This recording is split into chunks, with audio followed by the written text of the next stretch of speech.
This is opening bell on the Afia Business Morning. The Nigerian Stock Exchange closed on the low. It rises and dips in the U.S., mixed readings in China, but London saw some major rises. We'll be looking at how the markets ended as well as our commodities report. But first, let's take some news stories, beginning with news from the securities markets, where OMO and Nigerian Treasury bills yields yesterday fell a piece in the secondary market as buying momentum persisted ahead of the third quarter local borrowing plan, with yields on fixed interest securities across tenors declining amidst decelerating headline inflation rates, which have been affecting real return on investments in the debt market.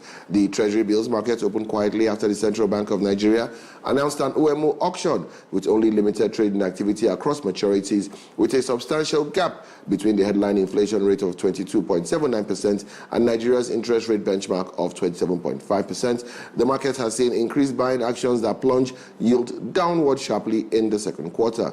The CBN offered 600 billion naira across 113-day and 260-day maturities, with OMO bills recording a total subscription of 771.65 billion naira, with the CBN, however, allotting 745.4 billion naira for 260-day OMO bills with no 113-day bills sold, while the 260-day tenor cleared at 23.99%. Staying with securities, and the average yield on Nigerian government bond cleared at 18.38% as investors continue to search for bargains in the secondary market amidst tight supply, as the second quarter bonds offered by the Debt Management Office signal a move away from predominantly borrowing from the local debt market. At the bond market, trading remains subdued with mild sell pressure at the mid-segment offset by some demand at the long end, resulting in the average yields staying flat at 18.38%, while fixed interest investors shifted attention to the Treasury bills market, which saw a slight bullish tilt. The uniform decline in yields highlights strong investor appetite across the curve, particularly at the short and long ends. A strong demand for longer tenures, as seen in recent auctions, may continue to pressure yields lower, but upcoming macroeconomic events like the GDP quarterly announcement and the July MPC meeting outcome could introduce short-term volatility. And finally, to the currency market, where the naira remained largely unchanged against the US dollar in the forex market yesterday, in the absence of significant demand pressures at the Nigerian foreign exchange market, with the rate ending the day at 1,529 naira per dollar. Data from the Central Bank of Nigeria revealed that the naira appreciated to 1,529 naira and 57 kobo from 1,529 naira and 71 kobo per dollar in the official window, while at the parallel market, the spot trade remained unchanged at 1,565 naira per dollar, resulting in the exchange rate gap between official and parallel markets to settle at 31 naira as the CBN seeks FX convergence, naira stability, and sufficient liquidity. Okay, let's dive straight onto the floors of our featured exchanges, starting on the floor of the Nigerian Stock Exchange, where the NGX All-Share Index last week closed on a low, dipping by 0.20%, a loss of 237.34 points, to close at 119,741.23 points. A total of 527,779,776 shares, valued at 11,277,267,452 naira and 20 kobo, were traded across 21,546 deals with equity capitalization of 75 trillion 801 billion 8,558,179 naira and 80 kobo. The biggest gainers of the day were RT Briscoe, Honeywell Flour, MC Nichols, and M Benefit, which all rose by 10%, while the other gainer was Lasako. On the other hand, UPL topped the losers list with a decline of 10%, while other losers were Scoa, Thomas Y, PZ, and Chams. Straight to the floor of the New York Stock Exchange, where it's more dips than rises in index values across board.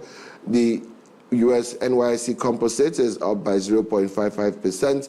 The US 100 index up by 0.64%. Dow Jones Industrial Average up by 0.91%, but the good news ends there. S&P 500 index down by 0.11%. FANG and TM index down by 1.77%. Doesn't get any better for the stock. Nasdaq Composite down by 0.82%, and the Nasdaq 100 is down by 0.89%. And onto the floor of the London Stock Exchange, where it's all rises this time. The FTSE 100 is up by 0.28%, FTSE 250 up by 0.54%, the FTSE 350 up by 0.31%, and the FTSE All-Share Index is up by 0.3%. Moving on to China and onto the floor of the Shenzhen Exchange, where it's almost all rises. The Shenzhen Component Index is up by 0.11%, the SZSE Composite is up by 0.19%, and the Chinex Index, however, is down by 0.24%. I'm staying in China, but this time onto the floor of the Shanghai Exchange, and it's still almost all rises. The SSE Composite up by 0.39%, SSE 50 up by 0.21%, Star 50 down by 0.86, the only one to go down. SSE 180 up by 0.12%, SSE 380 up by 0.36%, and the CSI 300 Index is up by 0.17%. We'll go on a quick break, and when we come back, we'll be looking at our commodity prices as well as our consumer price watch in the open market, and we'll be wondering who is for us, NNPC or Dangote. Opening bell, we'll be right back.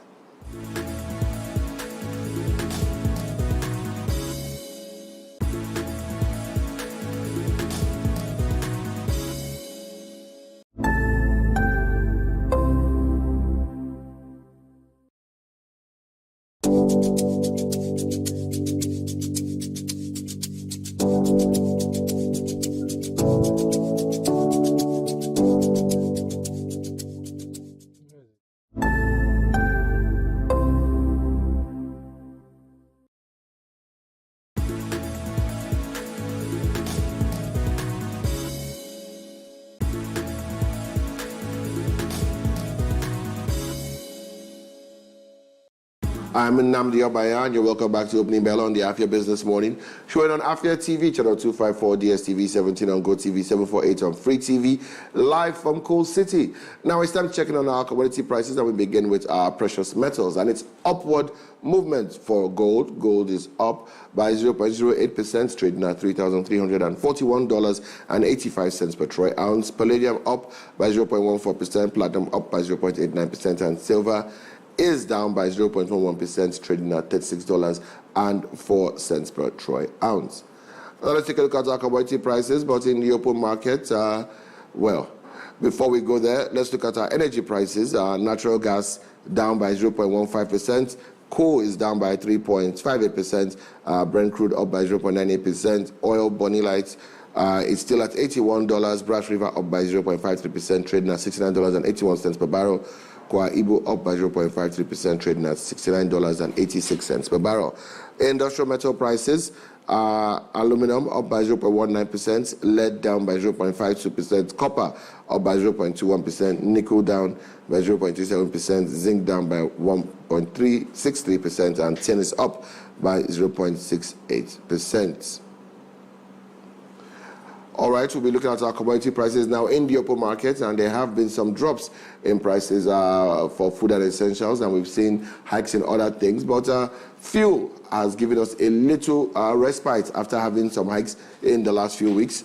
But rice still steady there, averaging about 100,000 naira, but you'll get it for around 94. In Enugu, around 80 on the average in the southeast, depending on whether you're buying local or imported rice. In Lagos, it goes for around 65,000 naira on the average, even though in Ebonyi, we are hearing that there is a crashing of rice prices, and by the time this begins to flood the market, we should see substantial dips in price, especially in the southeast. Prices of beans around 65,000 naira. The 4-liter basin, or one penta as people call it, going for about 6,000. Lagos marginally cheaper. Gari prices are as high as 60 to 80,000 naira, 90,000 in some places like Enugu. Of course, we know from headline inflation numbers, Enugu has the highest inflation and is one of the most expensive places to live in Nigeria. Also looking at the 4-liter basin, has now steadied at 3,005. We saw it dip to 2,500, jump almost to 5,000, but seems to have found its level at 3,005 for the one penta of Gari. Yam prices still between 4,000 and 6,000 naira. We expect to see some fluctuation in the prices as we move towards August, September, where we start having new yam festivals and Ofala festivals and the value of yam changes significantly. Plantain prices between 8 and 12. Full disclosure, this is the new bunch the traders are selling, which is almost somewhere between half and a third of what the normal bunch looks like. The former plantain bunch going for as high as 15 to 20,000 naira. People not really buying, hence the smaller bunches between 8 and 12,000 naira. And of course, prices affected directly by your proximity to agrarian communities. Coconut oil prices still steady. 5 liters of palm oil still about 10,000, and 25 liters still about 50,000. Lagos higher than the national average. Groundnut oil still around 15 to 18,000 for 5 liters. Places like Lagos and Enugu higher than most places. 25 liters going for anything between 40 and 60,000. Of course, again, Lagos and Enugu on the higher end of the scale. Vegetable oil prices mimicking groundnut oil prices to the T, even to the point that Lagos and Enugu are still the highest places to purchase them. Petrol prices and petrol in Enugu, as at yesterday, last week, was between 950 and 970, dropped to 945. Now we'll see it come down to 940. So we're hoping that we can gradually move back towards the 900 threshold. Still 945 on the lower end in most places in the southeast, and still around 925 in Lagos, though we hear some places in Lagos might go down. Of course, you know Dangote is reducing gantry prices from 840 to 800 naira. So expect that to impact the price at the pump, as NNPC and other top marketers will drop their prices and, of course, affect the general prices at the pumps. There's also the 4,000 Dangote trucks from refinery to station, as they call it. That should help. Diesel prices between 1,120 and 1,200 in Enugu, and between 1,150 and 1,200 in the southeast. Lagos marginally lower than that. Kerosene prices steadier though, between 1,000 and 1,150 most places in the country. Cooking gas per kilogram around 1,160 to 1,200 or 300, depending on where you are in the southeast. Lagos marginally cheaper on that price as well. Of course, we'll have a special commodity report from Imo State or the Eastern Business Report later, so you don't want to miss that one. But one final break. When we come back, who is for us, NNPC or Dangote? Find out when Opening Bell returns.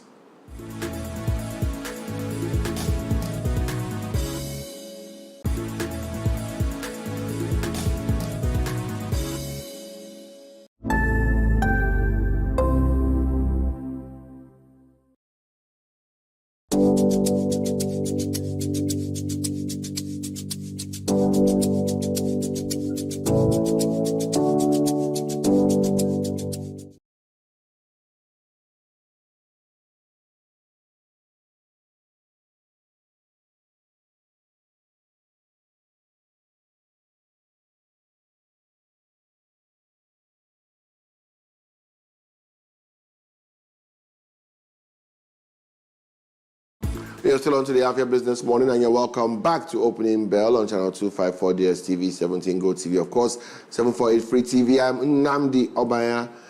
Now, for almost as long as Nigeria has been a nation, the Nigerian National Petroleum Company has held sway over the Nigerian oil domain, and no one dared to touch the throne of the tyrant. But now a new player, Dangote, is in, and he means business. Is this for our good? Is Dangote the savior, or is NNPC better as the devil we know? Let's get into it.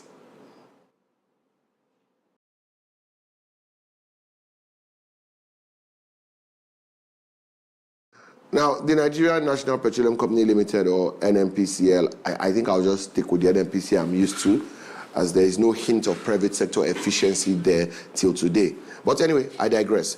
The NNPC has almost forever been the colossus that strode the landscape of the oil and gas sector in Nigeria. Not a drop of crude could be extracted, not a drop of PMS, AGO, DPK, or a gram of LPG could be sold without its involvement. From joint ventures for exploration to ownership of refineries to marketing, oversight, regulation, and participation, NNPC was everywhere.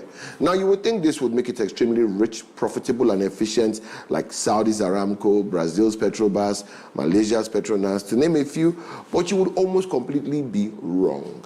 Now, don't get me wrong, NNPC is rich, wealthy, a money pit, a golden goose that has been a sugar daddy for the nation every time we have a budget.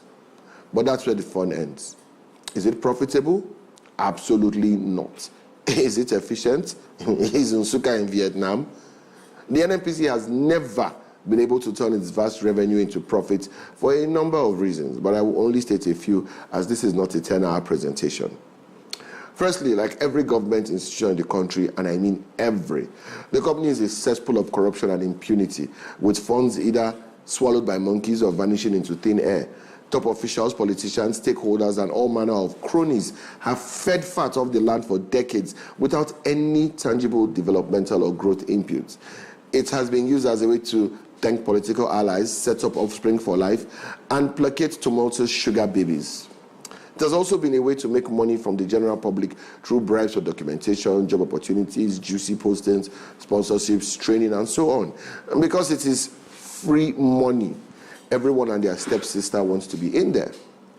There is also the issue of nepotism, fathered by federal character and midwives by a weak judiciary, which has seen sometimes entire kinsmen dominate top management hierarchy with or without the necessary qualifications, but with proximity to power.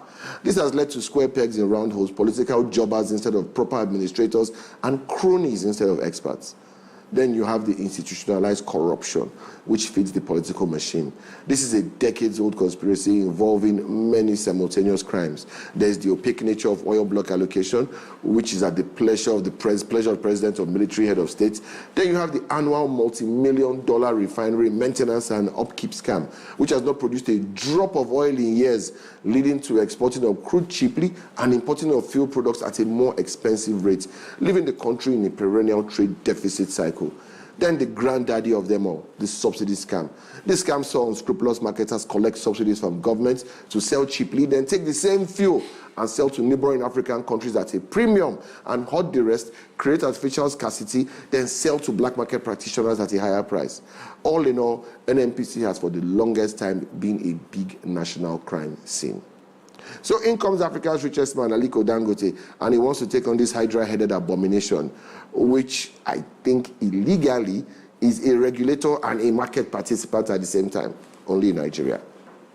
Well, for decades, after billions of dollars, Nigeria has not been able to get one of her refineries in Lagos, the two in Port Harcourt, Warri, Kaduna working, with the largest volume being the two Port Harcourt refineries, joint capacity of 450,000 barrels per day. Aliko Dangote swoops in and in just over half a decade goes from idea to a fully functional 650,000 barrel per day refinery. You would think the NNPC would be overjoyed to have someone assist with local content and local markets, but no. Once again, you would be dead wrong. They instead decided to go to war with him, first refusing to sell crude within the country to him in our own currency, one of the features of our sovereignty, and then to hoard it and overprice it, forcing him to buy from other countries. This is even after the fact that we regularly struggle to meet our 1.5 million barrels per day OPEC quota, and we are perennially servicing one crude back loan or the other with our precious black gold. To make matters worse, they don't even pity Nigerians, hiking their prices to almost the range sold by independent marketers who buy from them, while also selling the product they import, as they not get working refinery, at a high cost to marketers. So Dangote comes in and starts dropping gantry prices and letting production costs and the free market, not the witchcrafts the NNPC uses, to determine pricing. What does the NNPC do? Well, first they try to create obstacles for him, but in all fairness, the timely intervention of President Tinubu to meet with Dangote and clean house at NNPC poured cold water on that challenge. What next? They liaise with their cronies who are among the marketers and who are also them to keep prices high and blame global prices while holding last-mile product retailers to ransom. So what did Dangote do? That man went and purchased 4,000 trucks. So now, from refinery to station, the NNPC cannot touch him. And just as has been doing for a while now, he will continue to force them to lower their gantry prices. He just dropped from 850 to 800 naira per litre. So let's see how that plays out. So it seems like Aliko is our hero and there is nothing to worry about. Not quite. Because a bit of caution is required. We saw what happened when he came that time and said we should localize the cement value chain. On paper, it was a great idea. But the cost? Nigeria did not and still does not have the capacity to cheaply mass produce a lot of the additives needed. And this raised the price of cement. It also killed off practitioners like Ibeto Cement, who were importing and bagging in Port Harcourt, leading to loss of jobs and industrial capacity. He now has almost a monopoly of the cement market, with Bua and Lafarge the only other blips on the radar. This has led to him becoming the price control czar for cement, and we are not the better for it. However, when faced with the two options like this, I will always go towards the one that is operating, even if tyrannically, within the confines of the free market, as against a government-backed cartel. So my verdict? I'd rather have 1,000 Dangotes than one NNPC. And I'll leave it at that.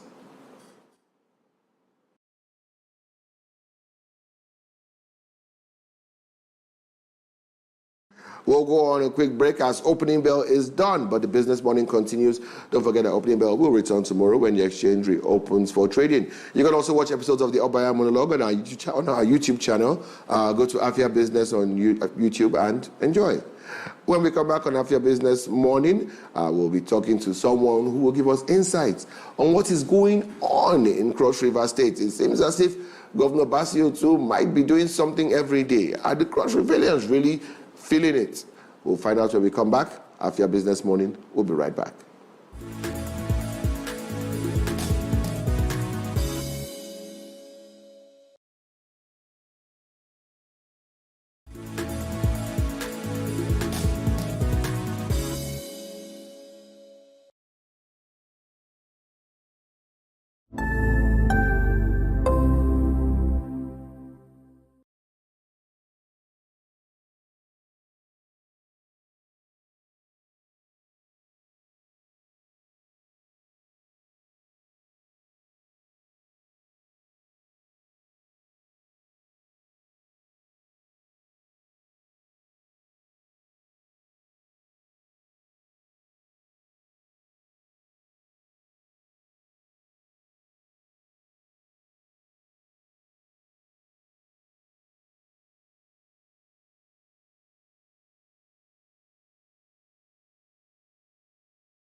the business environment in the Eastern region, and today, Abia unveils Export Lab. We take a journey through an Nsukka market. Cross River is ready for Bakassi deep port, and palm oil scarcity is hitting hard in Imo State. I'm Nnamdi Obanya, and this is the Eastern Business Report.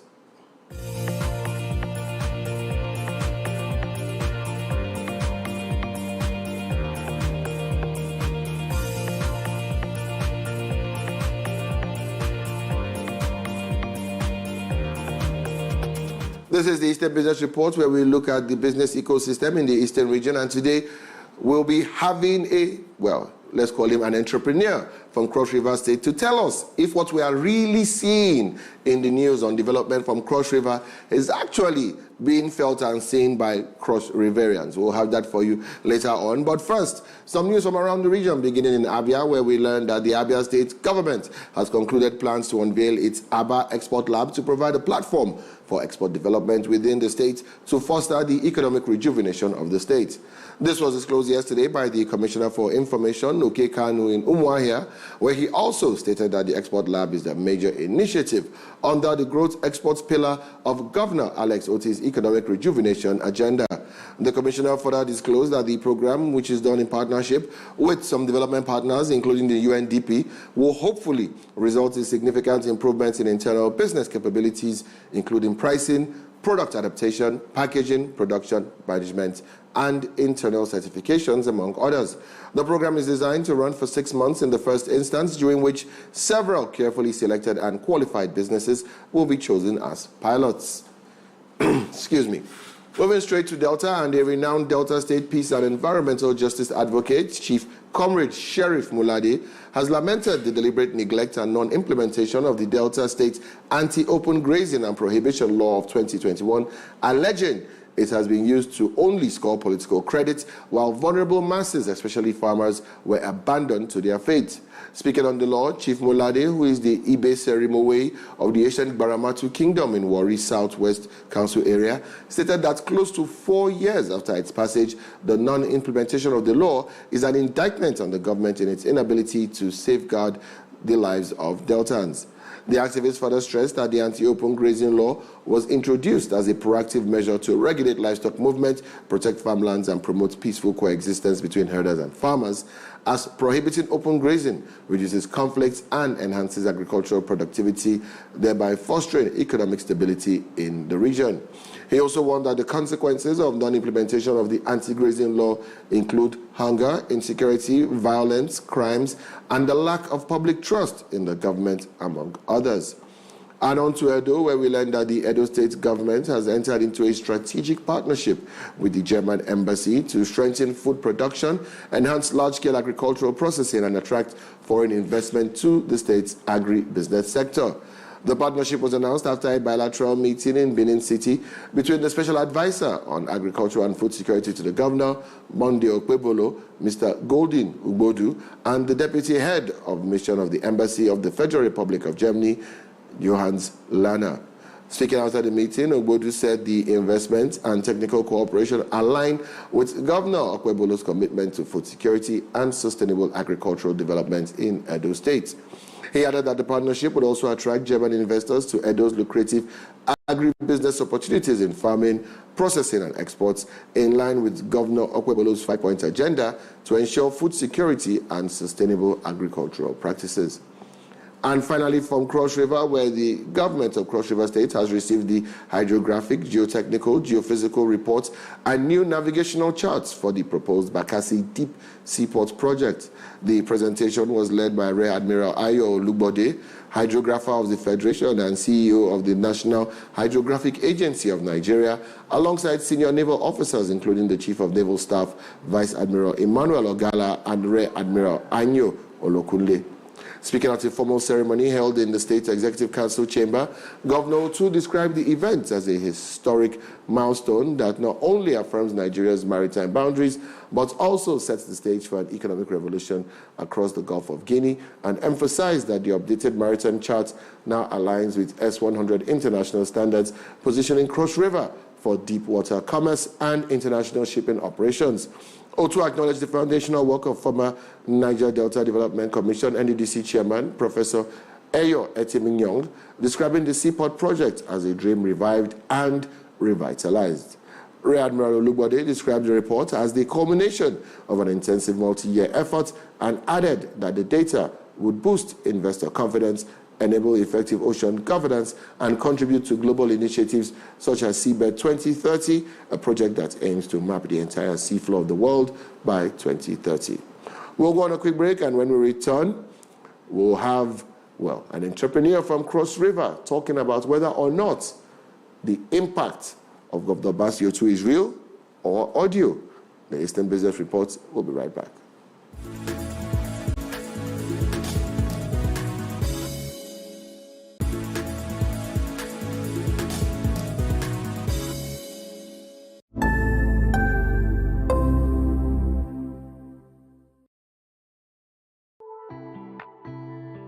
With United Nigeria Airlines, every destination tells a story of unity and strength in the skies.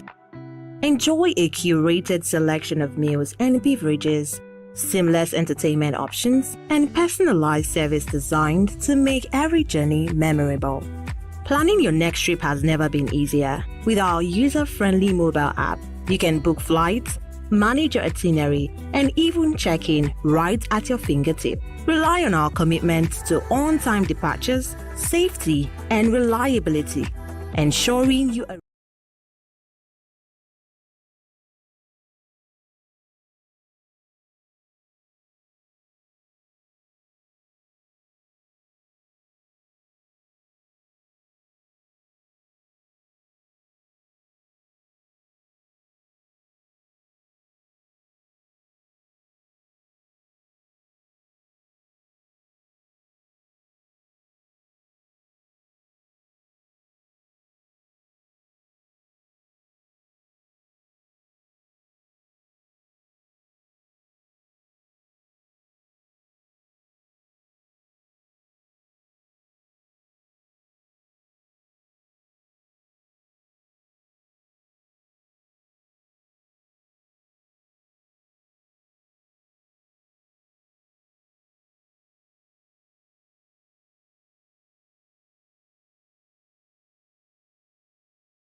Are feeling the impact of Governor Basio too, who seems to be on a whirlwind of projects, very quietly doing so much in such a little time. But first, a tour of Nsukka's trade hub as we spend a day at Ikpa Market. Ikpa Market, the pulsating heart of commerce in Nsukka, stands as a testament to the region's agricultural wealth and entrepreneurial spirit.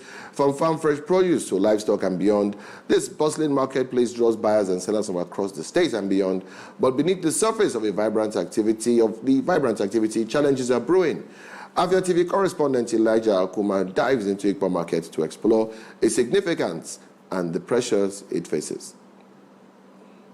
Ikpa market is more than just a place to buy and sell. It is a vital link connecting local farmers with consumers, supporting livelihoods and driving the Nsukka economy. The market is known for supporting sales of agricultural and other products in the region. It is a center for commerce that has been in operation for a long time and keeps seeing traders coming in and out every day. First, we spoke with Amoke Paul, the chairman of Ikpa market, to gain insights into its importance. This is the commodity market, as you can see, and a very good one indeed. Because let me say, in this Enugu state, I would say this is one of the biggest place you can get tomato, watermelon, and some of these perishable goods. More especially this time around. And apart from that, we'll have something like a yam from the north. The northerners offload this place, and the retailers from either in some other places comes here also to buy. Market is very slow compared to how it was before. So about 2 months ago, so we have some drops in our sales. We buy, but we don't see enough buyers or customers due to rain and the lack of money. Festus Ogbobe, a yam seller, reveals the impact of insecurity in other regions on Ikpa market supply and prices. And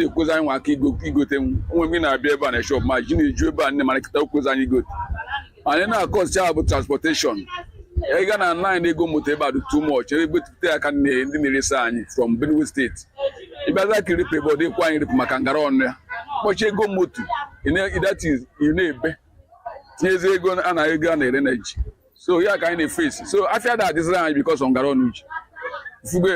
So, in the band, they say, go to Kunan and I complain that when they fly now, I complain if not, and I show Jacob. So you might have more way to follow in this country. No one can shave it. So my challenge is saying with an Ikpa kitabo. Without tomato no uzo adro. Otopoto jure everywhere. And uzo adro no bo ufuzo kesha battery guy. No yeah and accommodation.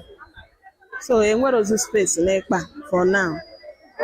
And I find with the price. No, he for the day he has one year kind.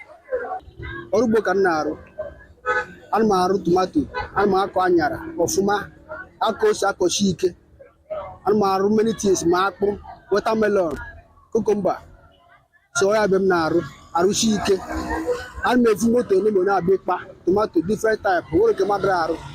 So, yeah, in a way to buy about now, I put the binary, if you buy a tomato, one, another, by past 7 area, who's adro. I need a marker from government. To mark the Shimera so that they buy an area called buy balance.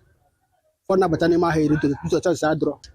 Those can produce tomato, and they produce watermelon, and they produce cucumber, and they produce ose, many types of ose, shombo, and they produce all to tea heady chiche.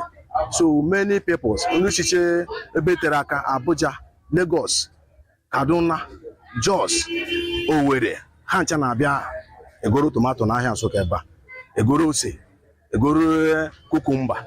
So ya azụ n'Ikpa ọ bara ụba. Ahịa Ikpa dị mma mana o need ka o mekwe expand. Like ebe ndị na-ere tomato na-anọ, ọ pịkọrọ apịkọ. Ọ pịkọrọ dustbin ka nkụ. O kwesịrị ịgbasa aka. O nwechara ala anọcha n'akụkụ Ikpa. O siri ka grade ebe ahụ. Ikpa market remains a vital economic engine for Nsukka. while challenges such as rising prices and insecurity loom. The resilience of the traders and the community's dependence on this marketplace ensures its continued importance. Afia TV will continue to monitor the dynamics of Ipa market and its impact on the Nsukka economy. In Nsukka, Elijah Akuma, reporting for Afia TV. Given that report, Elijah, of course, commerce is the main driver for the region, and we must definitely do all we can to push it. Next, we'll be taking a special commodity report on palm oil scarcity, which is fueling price hike in Imo, and now the price of palm oil has taken a sharp climb, leaving sellers concerned and buyers stretched. It turns out the rains have come, but not for palm oil. Our correspondent, Nnamdi Obanya, takes us inside Ekonua market, where the traders are navigating this red-hot situation. It's the raining season in Imo State, but while the skies are full, the drums of palm oil are not. In the heart of Owerri market, palm oil traders are watching prices rise almost as fast as the rain falls. Speaking to Afia TV, traders at Ekonua market shared with us why the cost of this commodity is on the rise. To my own understanding, this time around, it's not the time for we are entering July, rainy season. Normally, when it is rainy season, oil normally increase because people are not taking it as it's supposed to. Just now, they're selling a bottle of oil for 1.5 since last week. 1.5, but recently now, since some days ago, even today, the thing has come to 1.617 per bottle because of the increase in price. A kind of 5 liters today, we bought it at the rate of 50,000, 1,000, 52,000. At a market today. Are you getting me? That is why the thing has come up. Some people will start selling 1.7 as it stands now. 1,048,000. Because of rainy season, we are working. Ilanya Bangano ni ma hankwa ni ohimian. Where the guys here, they bought 1,000. And all the people cara. Because nkwa ni lu we are working. Here rainy season. Uncle, I keep putting on a Nigeria. I get a track, you get this all right. You get this all things. You get this handy need. So, I have contribute to Abia John because all we need to go get your $300 in it. You got a low price. You got about the boat last year. May I for $300. So, yeah, may I fail. And for more, we don't have my fair for me and my storage. Like 2 months ago, 3 months ago, question in the story. But when we managed to do so 2 months ago, 3 months ago, question the man like I will brought them question like 18,000, 17,000, 20,000. But the least the man this year 40,000. So yeah, like the message is 40,000. Let it go. They're gonna keep on as well. You get so the thing matter no, and I don't since I get paralysis, they just like that. No, nothing more. So it's really affecting business. As the hike in price has been majorly attributed to the rain, will the price surge stop consumers from buying this commodity? Because without the manual, it is show feature. You can't do without it. So I have to buy it. Even if no one up comes up, if 500, I can manage it because I need the oil. Palm oil production in the southeastern Nigeria is seasonal. The dry season between November and April is peak harvest. And as the fruit supply dries up and the rains return, palm fruit becomes harder to process and the supply chain gets clogged. With the rainy season still on the way and palm fruit is limited in supply, traders and consumers alike are facing what appears to be a prolonged period of scarcity for this essential commodity. In Owerri, John Kennedy Bona reporting for Afia TV. Thank you for that report, John Kennedy. Let's hope we can, prevent the friction in this situation with some much needed oiling. We'll go on another break, and when we come back, we'll be joined, like I told you, entrepreneur and businessman from Cross River State. Right after this break, the Eastern Business Reports return shortly.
with United Nigeria Airlines.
The show is still the Eastern Business Report on the Afia Business Morning. I am Nnamdi Obanya. Now, for the last few weeks, almost every day, it seems as if there's something new happening in Cross River. If it's not the Diaspora Commission to encourage investment, it's the coffee farmers coming in from abroad, the partnership with the Dutch government, partnerships everywhere, and just recently, the map to chart the Bakassi deep sea port. So much is happening in Cross River, but is this development on the pages of newspaper, or is it something that the business people from the state can really feel?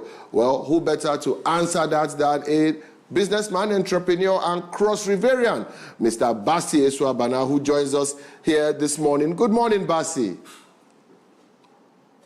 Morning, how are you? Very, very fine, and good to see you this morning. So let me start, let me go straight off the bat. Let me have your take on, the rate of development Governor Basi Otu is making in Cross River. Are we overestimating, underestimating, or are we just stating as is? Let me put it this way, is neither of what you said. It is under publicized because as I speak as a private citizen, it's my opinion. You don't need to take it to the bank or whatever, but I don't know. I might just want to use this medium to call out the governor's media team. Now, somebody, I'm in Calabar regularly now, and there's a lot that is done that does not get into the public space. I will take a little time and just touch maybe 3 or 4 angles. There's the basic infrastructure, there's roads. I don't know if you know Calabar, but if you know Calabar, you know that Odupani axis that was a problem. He had cut out a road that goes from Adiabo. There's the 2 airplanes that have come to aid flight. Because you can't have tourism without actually having people have access. Prior to now, it's just been Aero, which is branded as Cali Air, 1 flight, maybe in 2 days, 3 days. So, really, basically, I think there's a lot of stuff that's being done that is not reported. But let me do this. You ask the questions, then I respond. Okay. Let me throw this one out. Side by side, how would you look at the administration of Senator Basi Otu and Professor Ben Nayade? That's a tricky one. Anybody who knows me would say I'm a bit biased. I must confess I was not impressed with our previous governor. But benefit of hindsight over the years, I've been told this was done, that was done. But you know the truth, if you look at, let's say for instance, Abia State, I don't need to go and live in Abia State to know that the man is doing well. Look at Enugu State. I don't need to go there and live there to know he's doing well. So I'm just going to say that people's report cards speak for themselves across the nation, irrespective. So where you're going, there's going to be a bit of a bias, and I want to speak with absolutely no bias. Now, the present governor is just 2 years into his first tenure. There's really no basis for comparison with 8 years of governorship. So move on to the next one, please. Okay, I mean, the reason I ask is you said report cards speak for themselves. I know you mentioned the media team of the governor. Every morning I'm here, reporting on businesses from different states, the economy in different states. Every morning I have news from Abia, news from Enugu. But the most consistent for the last few months has been Cross River. Whether it's the renovation of the motor park at Ikom between the Cameroon Park, which had been left overgrown and abandoned, whether it's the coffee plantation, the cocoa plantation, it seems as if every day something is happening.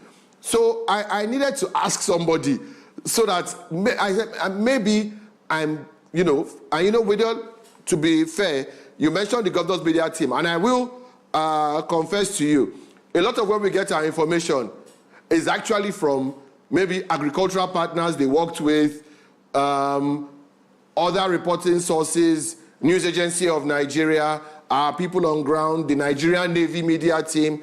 In fact, it's the Nigerian Navy that are responsible for the hydrological report news. You get anything from the governor's media team?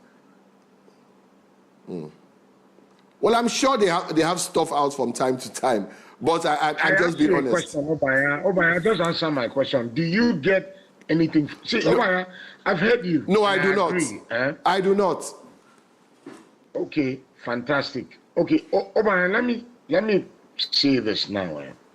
Most of what you've said is correct. Now, the governor is very big on agriculture. Now, Obanya, let me first put this out there. Because I seek information, I know. I'm telling you that information being cascaded down to the average man in Cross River is not fantastic. I might get called out for this. I might get beef with this, with some people I know, some people I don't know. But it is, hey, bro, it's not, I will tell you for free, it is not, they're not doing the best job. Now, let's start with agriculture. This man set up something called Project Grow. Now, these guys are planting across the state. I was a bit fortunate to be part of the team that led FAID, F-A-I-D. They are agri-vest Chinese giants. They came to the state, aided by the governor and facilitated by the Akpabuyo local government chairman, Honorable Basi Fium. So, these guys are coming in to do cocoa. Now, when you said coffee, the coffee guys, the Commissioner for Agriculture is also very on ground as regards that. Those coffee guys, I think they were in Rwanda, had problems when the fight started. They are in Cross River. There's, look, agriculture, it's at the, let me use the word, sorry, planting stage. So when he graduates in 2-3 years, I'm sorry to say, there are most people who don't know. You know, we grew up with this mindset that certain things don't grow in the South. That's a lie. It's not correct. And the governor himself is reversing that. There's a massive agricultural drive here. Okay, let's take agriculture aside. What else did you talk about? So, I mean, we're talking of the full holistic strategy now, because the Cross River now, in terms of funding, they've set up the Diaspora Committee, which has been quickly inaugurated, and already we are seeing foreign portfolio and foreign direct investments already going up with just the news that this has been instituted, very, very quickly. And then the reasons they are giving is their confidence in what they are seeing, which is why I needed to ask someone on ground. Because now we are hearing that the acceleration of the deep sea port is so that there can be direct exports from farm, to exports in Cross River State, complete value chain. Okay, all right, Obanya, first of all, you and I know that nationally, our biggest forex earning means is diaspora spend. Yeah. Even your oil that you sell doesn't come anything close to diaspora spend back into our GDP. So whoever, I don't know who the people who set that up, I don't know. But it was a very, very smart move. Now, I'll tell you what I noticed there. There's a lot of activity coming back to Cross River. If you come to Calabar now, and they say maybe a senator wants to clip his nails in the stadium, hospitality has become a problem. All the hotels are full. You sleep in your car. I noticed that they're making strides towards solving that. I know that the Tinapa Lakeside Hotel is being renovated. I know that they are discussing with Chief Basindem as regards his massive structure and hotel to bring it online. I know that Channel View is done with renovations. Then also small. I know that people are looking into that. But whoever set up that diaspora spend, that FDI thing, I think they know what they're doing, and I give them credit for that. But it is not difficult to see and understand that people from outside want to invest right now. It is obvious. So now my question is, as you're complaining there's a communication gap in Cross River now, you know. But I don't keep taking me there. You're going to put me into problems. People will start fighting me. Leave that communication gap thing. I've said it. Let's leave it there. Let's not. No, because my question is, I'll tell you why I say this. One state again that is really into human capital development, and they've been making strides, very good strides, is Ebonyi State. But the governor is media averse, so nobody really knows. And when you're not, in all honesty, shouting from the rooftop what you are doing, it stifles the amount of investment you will get. Because I agree with you. People might not know things, a lot of things are going on there. Investor confidence is boosted by how much people can see, which is why I bring this up, you know. But let's talk about what Cross River is most known for, which is the area that, while they are doing the economy, does it look like Cross River wants to go back and take its mantle as the champions of tourism? Because yes, there are very few things states can claim they own. You know, Onitsha can claim market, Abia, industry, Lagos business. Stop asking me. I said yes. Yes, it's not. It's a premeditated base plate to go back there. Now, this thing here is not a very complex thing. If you can get people to come from outside, spend in your state, what happens is that GDP spend, it starts from the highest and cascades down to everybody. Everybody will feel it.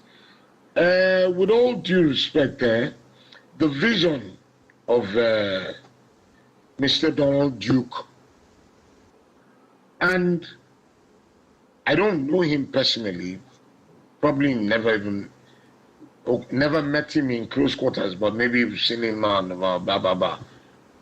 But he saw a vision. He drove that vision. Now, when you talk about economic activity as regards the common man, that's what tourism does for you. And the present governor is very, very intentional about that. I grew up in Calabar. I have friends that I went to secondary school with. Well, while some of us left the town, they stayed back. But during Donald's era, they would tell me that, Basi, don't worry, by December I will change my car, pay my children's school fees for an entire year, blah, blah, blah, blah. And it was true to type. So I know that the present government is very, very intentional about it. I'm not going to go and divulge some information I know, but part of what they've done, you know, the flights to Calabar. I grew up in Calabar, having flights every day. That stopped. Airlines, one will come maybe twice a week, blah, blah, blah, blah. The governor has sorted that. He bought 2 planes that will sleep in Calabar and leave from Calabar. So if you, like I said, the Tinapa Lakeside Hotel, you know, Tinapa was business and pleasure. They can't fully do the business part because there's some gazettes that, you know, they've not been able to get, blah, blah, blah. But the pleasure part is coming back on board fully. I was opportune to see the renovations going on in that place. And I must commend the man. I don't know all this talk we're talking here. Okay, maybe, let me not lie, maybe I've met him once or twice, but he doesn't know me personally. I can't say I have a personal relationship with him, but he's a subtle man, a bit of a quiet man. But the media team is not doing what they need to do. I mean, we've come back to this. So before I let you go, I'm going to harness on the media, but not the media team. Being, an entrepreneur yourself, does this present an opportunity, maybe, to start for media people to move into the space? Because if business and tourism is picking up, everybody needs entertainment, everybody needs information chronicling. You know, are you aware of any steps, maybe by the Ministry of Information or Trade and Investment, to maybe have any platform to encourage media owners now to come into the States? I don't know. I've not heard about anything that they are doing, but I can tell you that from the private sector, some of us who can spare some time, we've started doing stuff. If you do a bit of research, you will see TMG Media. I'm directly involved with it. I'm not a media guy, but I just thought that, okay, fantastic. Maybe I can't contribute much to the government. I don't advise the governor. But in this media space, a few of us came together, about 3 or 4 guys. We set up something called TMG Media.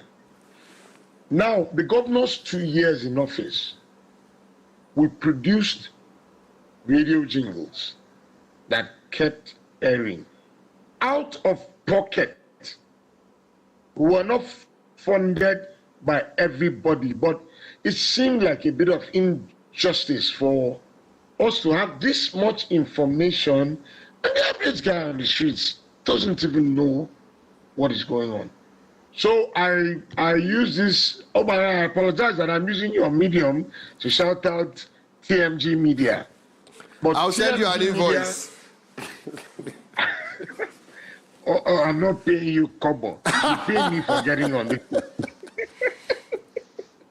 So TMG Media did that, and I think a few other people do it. But what I realize is that people pass information in still the old traditional way. If you come to town, some people will pay for billboards, put his face on it.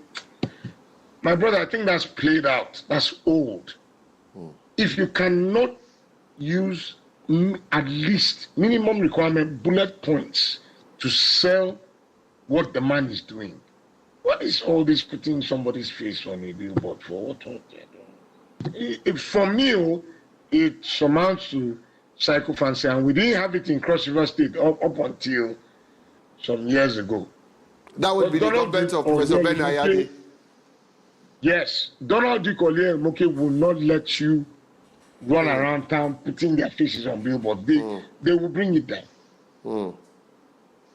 I have no problem with my former governor. I have reservations as regards how the state was run, but that's my personal opinion. I'm not in a position to question a governor, a man who was elected into office by his people. I respect that.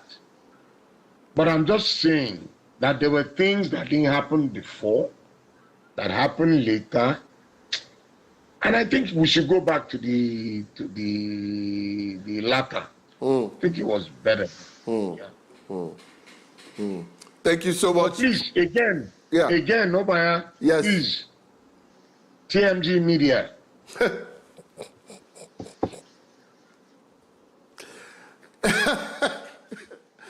On that note, where you have made me rack up bills in my office on your behalf, and being the person I am, I will magnanimously pay the bill for the hype.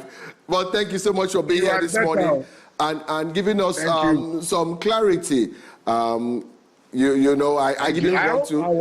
wanted to talk to a business person, which is why I'm very grateful you came. I didn't want to talk to anybody in government because I didn't feel like hearing their party lines. So thank you so much for being here and giving us an unbiased view. I hope I was of service or of help to you. Very much so. I hope I didn't just blab nonsense.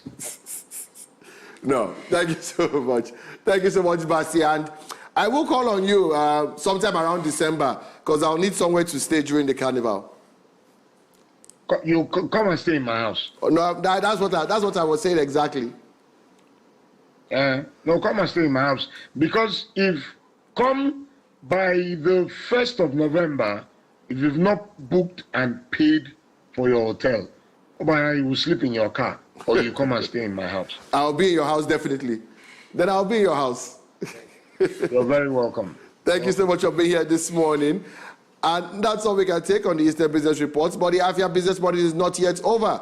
If Onyia Ndule, Market Pekin, is waiting to take you to meet the traders and see the product. How market comes up right after this. So stay tuned to channel 254 on DSTV, 17 on Go TV, and of course 748 on Free TV. Till I'll see you at 10 a.m. tomorrow for another edition of the Afia Business Morning. I'm Nnamdi Obanya saying have a profitable business day.